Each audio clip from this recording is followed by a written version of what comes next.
네, 반갑습니다. 마음대잔TV 마음대잔 한마을 선생입니다. 부부 셀프링 홈스쿨링 영상을 함께 하겠습니다. 구독과 좋아요, 알림을 눌러주시고 오늘 영상 함께 하시도록 할게요. 오늘은 스마트폰과 외도의 양상, 스마트폰과 가해 배우자, 스마트폰과 외도의 발각, 스마트폰과 피해 배우자의 고통, 그리고 스마트폰과 새로운 믿음 만들기, 이런 영상을 오늘 함께 하려고 합니다. 스티브 잡스가 2007년도에 스마트폰을 출시를 했네요. 그리고 삶이 굉장히 다양하게 바뀌었습니다. 인간관계도 바뀌고요. 컨텐츠들도 우리가 상상하지 못하는 컨텐츠들이 나오고요. 인간관계를 연결하는 방식도 어마어마하게 달라졌습니다. 모든 것들이 변했어요. 외도 상담 현장도 마찬가지입니다. 외도의 발각은 이제는 누구의 뒤를 밟는 거 이런 게 아닙니다. 스마트폰을 통해서 외도의 90% 이상이 발각됩니다. 치유도 이 스마트폰과 관계되어 있는 것들을 극복해야 됩니다. 스마트폰 이전에 쓰여졌던 외도에 관한 치유 서적, 상담 서적들은 전부 개정판을 내야 될 정도로 양상이 달라졌습니다. 영상의 뒷부분에서요, 무조건 따라하기가 있거든요. 이 무조건 따라하기는 이러한 스마트폰의 역기능, 이걸 어떻게 우리가 순기능으로 바꿔서 믿음을 회복할 수 있는지 말씀드리려고 합니다. 셀프 힐링 영상을 매일 들락날락 하시면서 영상을 그냥 이렇게 시청하시네요. 그 전화기 밑에 빨간 거 구독을 써있는 그걸 누르시면 구독이 됩니다. 그걸 좀 눌러주시면 다른 사람들도 이 영상을 함께 하는데 유튜브에서 영상이 퍼져나가는 데 도움이 됩니다. 구독하시고 오늘 영상을 함께 하도록 하겠습니다. 외도의 증명과 외도의 치유, 여기 모두 스마트폰이 관계됩니다. 하나는요, 외도의 증명은 스마트폰을 통해서 드러납니다. 외도 당사자가 이용한 스마트폰의 타임라인, 이 기록에서 외도의 증명이 되는 거죠. 둘째는 더 심각한 문제가 있습니다. 피해 배우자가 가해 배우자 스마트폰을 검색하고 여기서 증거를 찾아내는 그 과정에 그 본 모든 것들, 그 안에 있는 여러 가지 기록들, 쇼핑 기록들, 그다음에 주고받은 문자, 그 다음에 그 일정, 이런 것으로 자신의 심리적인 투사, 동일시 이런 거로 환상적으로 이것이 새로운 방식으로 유추가 됩니다. 그러면서 고통을 당하는 거죠. 그러면서 피해 배우자의 외상 스트레스 증후군이 증폭되는 겁니다. 이 고통이 어마어마하죠. 이 얘기도 함께 나누도록 하고요. 세 번째는 스마트폰을 통해서 어떻게 새로운 믿음을 구축할 수 있는지, 이 문제도 뒷부분에서 나누도록 하겠습니다. 우리는 호모 모빌리쿠스 이렇게 명명됩니다. 스마트폰의 신체 일부라는 거죠. 스마트폰이 우리에게 박혀 있다는 겁니다. 사실은 이 스마트폰이 우리에게는 새로운 타자로 등장합니다.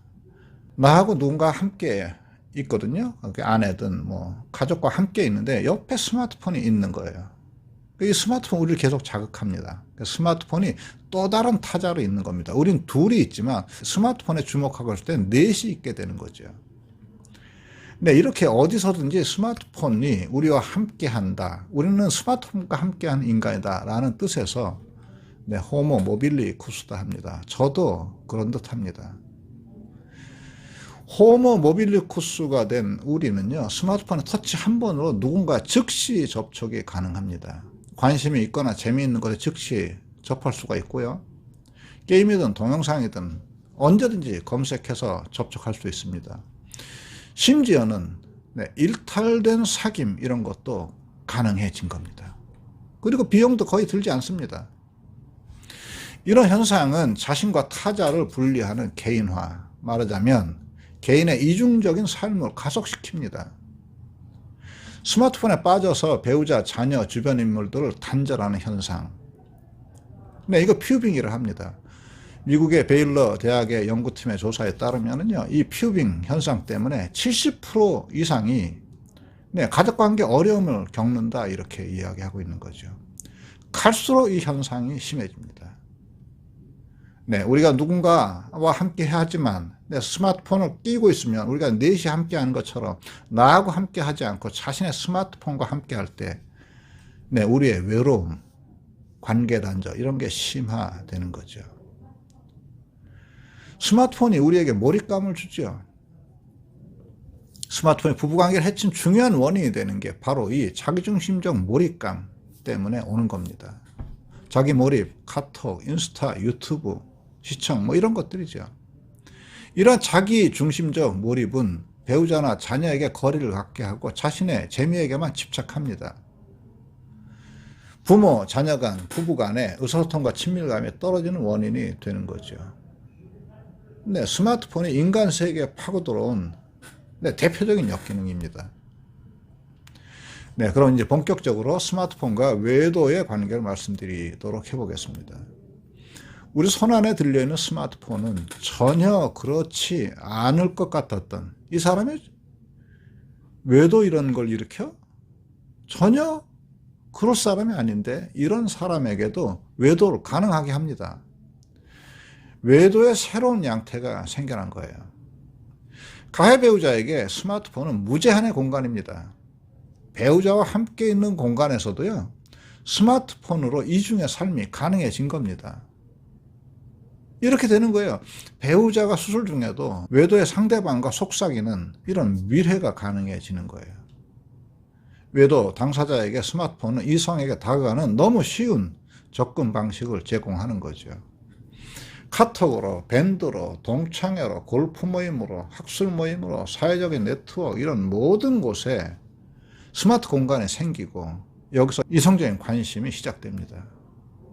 근데 이렇게 스마트폰으로 사실은 제일 처음엔 공적인 것이고 그 다음에 이 모임에 이런 것들을 주고받는 근데 이런 소통이 시작되지만 어찌어찌 하다 보면 감정의 교류가 살짝 생기게 됩니다.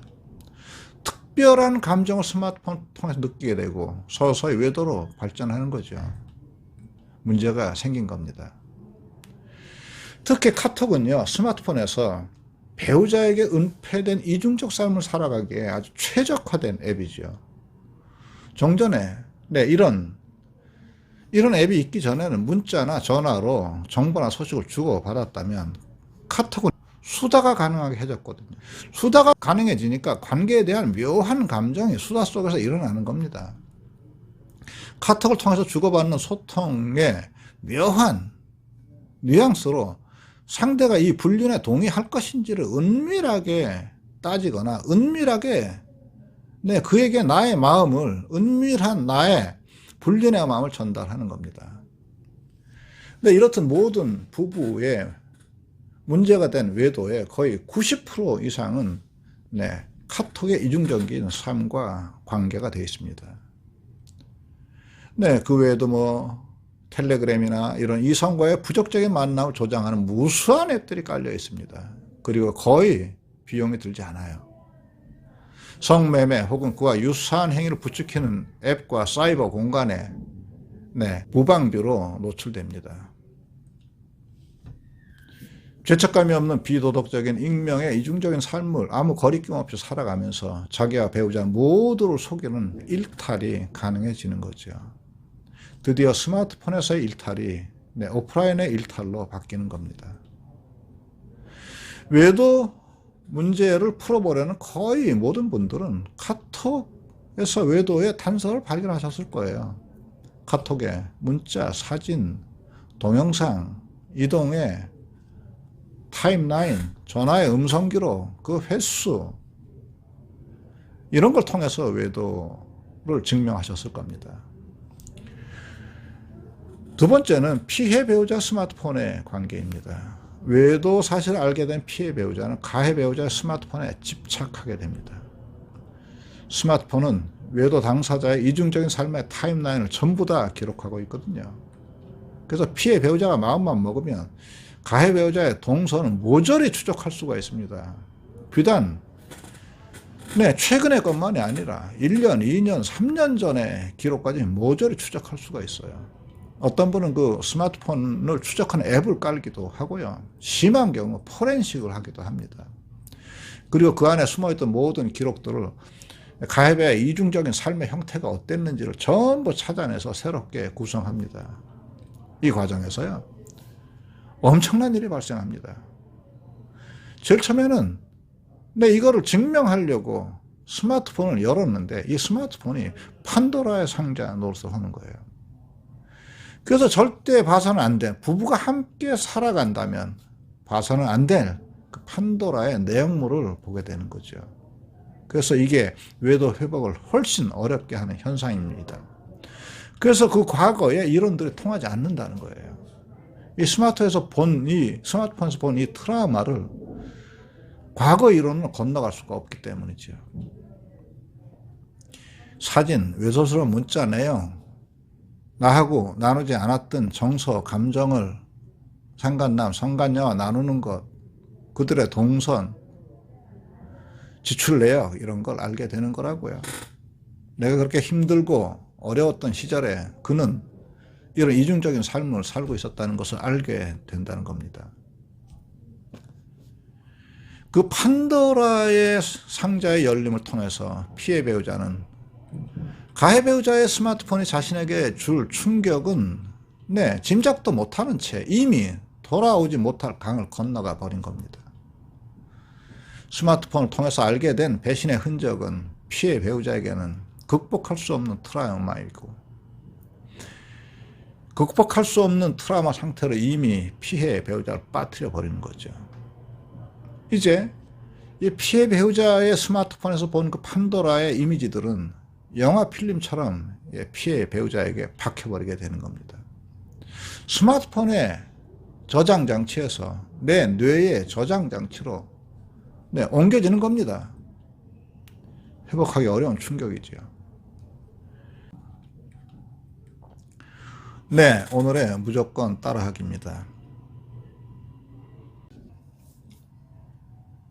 이 스마트폰이 가지고 온 이 피해 양상에 대해서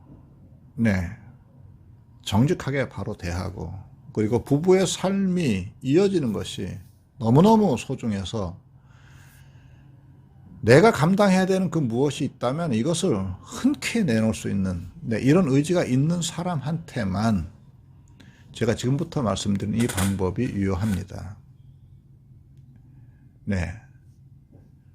어떤 방법이냐고요? 조금 전에 살펴본 거 스마트폰이 우리에게 고통을 주고 상처를 증폭시키고 했지 않습니까? 근데요, 이 스마트폰을 통해서 믿음을 새로 구축할 수가 있습니다. 스마트폰의 역기능을 순기능으로 사용하는 거라고요. 그건요, 배우자에게요, 피해 배우자에게 자신의 모든 것을 다 오픈해 주는 겁니다. 스마트폰을 배우자에게 완전히 공개하는 거예요. 이걸 통해서 무엇을 얻을 수 있냐고요? 자신의 정직성, 배우자에게 다시는 이런 일을 벌이지 않겠다는 자기의 도덕적인 태도에 대한 증명, 이겁니다. 회심의 의지를 보여주는 거죠. 만약에 자신이 정직하게 살아갈 생각 과연 했다면 이중적인 삶의 태도를 물리치고요, 부부가 함께 사는 삶의 아름다움을 회복하는 것, 이것을 중요하게 생각하고 그렇게 살아가기로 했다면 이 행동은 자연스러울 겁니다. 그렇게 되면 피해 배우자는 의심과 불안을 조금이라도 믿음으로 바꿀 수 있는 근거가 되는 거예요. 외도 문제가 일어나게 되면 가장 강력한 치유 수단이 하나 있습니다. 그건 내적 정직입니다. 외도로 심한 흠집이 난 부부관계를 회복하는 가장 강력한 치유 수단, 내적 정직이라고요. 스마트폰을 개방하는 것, 피해 배우자의 스마트폰을 완전히 개방하는 것으로 자기의 정직을 의지로 증명하는 거예요. 이중적인 자기를 지키려는 방어 기제를 멀리하고요, 자기를 있는 그대로 배우자에게 보여줄 수 있겠다는 이 정직한 태도, 이건 부부 치유의 가장 강한 무기입니다. 과거의 기록은 물론 매일의 일상을 공개합니다. 오늘 누구를 만나는지, 무엇을 주고, 그들과 어떤 이야기를 주고받는지, 그들과 무슨 일을 하는지를 완전히 공개하는 거예요. 동선과 지출을 완전히 공개합니다. 네, 투명하고요, 정직한 삶을 살아가기로 내가 결정을 했거든요. 그러면 자신을 이렇게 오픈하는 게 무엇이 두렵죠? 네, 두렵지 않습니다. 어쩔 수 없어서 배우자에게 알려주는 것. 근데 이렇게 노예적인 오픈을 하지 마시고 자신이 주체적으로 이런 결정을 하십시오. 다시는 이런 일을 벌이지 않을 거라는 도덕적인 고백과 함께 그 도덕적인 고백을 증명하고 피해 배우자를 불안과 의심에서 건져낼 수 있도록 스마트폰의 내역을 도덕적 고백을 증명하는 강제 수단으로 배우자에게 건네십시오. 이 방법은 모두에게 적용되지 않는다 했습니다. 10부부 중 한두 명 정도 가능할까 싶어요. 어떤 수치심과 희생을 부담하더라도, 내 방어기제가 비록 조금 상처를 입는다 하더라도 온전한 부부관계를 회복하는 것이 그 어떤 것보다 중요하다고 생각하는 가해 배우자에게만 해당합니다. 투명하고 정직한 삶에 익숙해지십시오. 어차피 드러난 이중적인 삶을 완전히 털어내는 계기로 삼으시길 바랍니다. 피해 배우자도요, 가해 배우자 그런 행동을 보여주면은요, 그를 용서하고 받아들일 준비를 해야 합니다. 물론 시간이 필요합니다. 이 문제 치료에 가장 큰, 우리 안에 이 가해 배우자, 피해 배우자 이 사이에 초대해야 되는 것은 시간인 거죠. 피해 배우자도 완전한 믿음을 회복하시고 그전과는 다른 삶을 살아가시길 진심으로 기원합니다. 조금이라도 도움이 되셨으면 구독, 좋아요, 알림을 눌러주시고요. 오늘 영상은 여기서 마치도록 하겠습니다. 고맙습니다.